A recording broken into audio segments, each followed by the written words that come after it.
За хай зүрхнүүд саяхан Netflix-ээр нээлттэй хийсэн гарахаасаа өмнө үнэхээр хүлээлт үүсгэж байсан маш хөөрхөн анимег анги бүрээр нь гарахтай зэрэгцээд ярьж өгөхөөр бэлтгэлээ. Өтийн нэг ангаар нь ярих учраас нэлээд богино л болох байх шүү манайхаа. Шууд эхэлцгээе.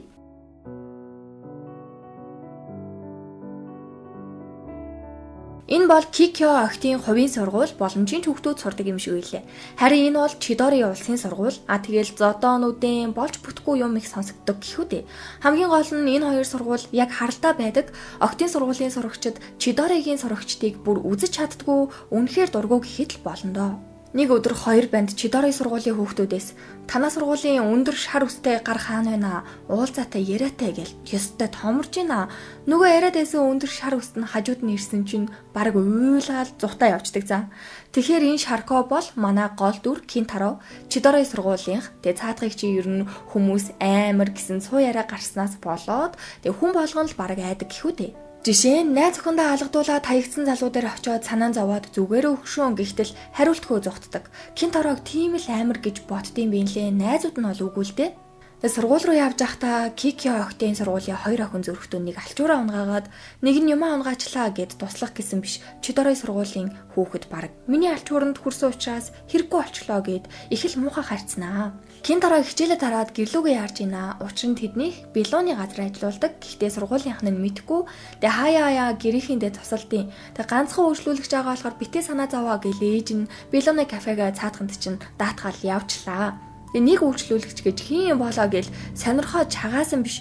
Игдүүтээ бүр жижигхэн охин ганцаараа бүр зөндөө кек идсэн суужийн шок за. Нөгөөх нь ядчихад харсныг нь мэдээд бүр ичиж үхэнгээ алдаад зүхтаад явчлаа баларсан. Ээжээсээ тэр охины талаар асуухад вагури гэдэг штэ аюу хөөрхөн манай байнгын үйлчлүүлэгч энэ гэсэн яриа өнгөрөөл дуусна.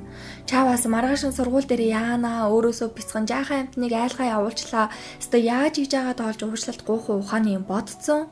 Гэртээ ирээд өрөөндөө байж итэл ээж нь ухаан мэдрэлгүй орж ирэл. Кинтаро вагури сан чи ирчлээ. Чамтай уулзмаар байна гинэ гэдэг. Нөгөөх нь уучлалт гуух гэсэн чи вагури харин тийсгүй өндлөө.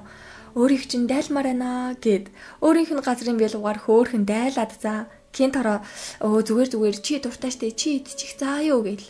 Вагури бүр үнэхээр бэлонд дуртай болохоор санаа зовсон ч дуустал нь идчихлээ. Тэгээд өчигдөр чамайг айлгсан бол уушлаарэ гэсэн чи гүү би юусоо хайгаагүй харин ч өөрийг чинь би бүр ингээд эртнээс мэддэг байсан хардаг байсан болохоор бүр догтлоод байдалд ороод зүгтцсан гэдیں۔ Метроны буудал хөргөж өгөх гэсэн чинь зүгээрээ ойрхон гээд явах гэснэ. Кинтаро чи муу хүн биш шүү чамайг хизээч тэгж бодож байгаагүй надад итгээрэй гэл яваад өгчүн. Харин эндээс нэг үлбээсээ хоёр юм хараад байж гинэ. Тэгээд Кинтаро өрөөндөө ороод бодно л доо. Түүнийг багаас нь хүүхдүүд бүр амар ингээд муухайгаар хэлж бүгдээрээ Кинтарогоос хоолдож дүүлж аимшигтай гэдэг байсан. Гэр бүлийг нь хүртэл Белоны газар ажиллаулдгийг нь мэдчихэд зарим нь бүр Кинтарод хизээч цохихгүй ийм газар ажиллаулд юм байна гэж хүртэл ярьж исэн. Тийм болохоор тэр үеэс хойш хин нэгэнд би муу хүн бишээ, би сайн хүн штэ гэж итгүүлэхийг ч хүсгээд болоод урсгалаараа амьдарч байхад нэг жаахан охин орж ирээд сэтгэлийг нь самраад хайчих шиг боллоо доо гэдэг шиг. Тэгсэн ээж нь гинт орж ирэл. Вагурыг авч явсан билүү булан эргээд унчиж чи араас нь явсан дээрээ гэл. Тэгэл хайгаал гүйж идэл. Харин буландаа аним эхлэхэд томроод байсан хоёр гар вагурыг хашцсан. Чи яас хөөрхийн бид нартай явж зугаацалтаа арай Кинтаротой үргэлтийн бишээстэй гэхийг нь Кинтаро цаанаас сонсоод лайла. Цаадч өстэй амар шиштэй амраараа алдартай болж бүтгүй бүхэн л Кинтарогоос эхлэлтэй эдийн хоолхон баймаа гэл муулаад ахыг нь вагури сонсож төвчлгүй. Одоо болооч та нар яаж мэдчихэв? Зүгээр нэг цуу яриа төдийхнэр хүнийг ингэж үнэлж болд юм уу?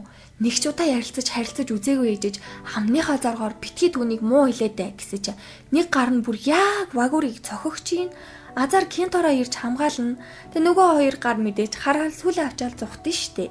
Хамгаалж явахдаа санаандгүй хан мөргөөд цус гараад вагурыг хөөлх юм зайлуул.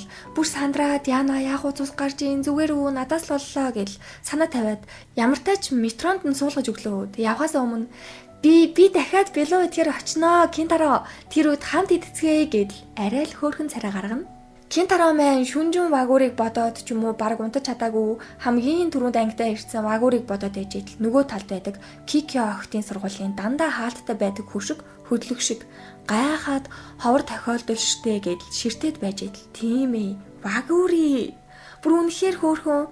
Тэгэл гайхаал цадах чи шууд ангийнхаа хөвшгийг хааж энтер. Энэ бас тэгж аадалнаа.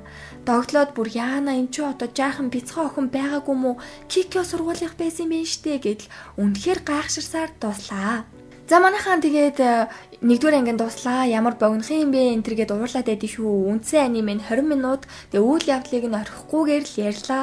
Хамгийн гол нь бүр маш урт хийчих юм болов шууд зохиогч ирэх аваад блоглуулна гэдгийг та хэд маань ер нь сайн мэддэг болсон байлгүй дээ. Ингээд 7 хоногийн дараа 2-р ангиар нь уулзъя. Хурдан л гараасаа тий. Ямар хөө санагдсан бэ манайхаа?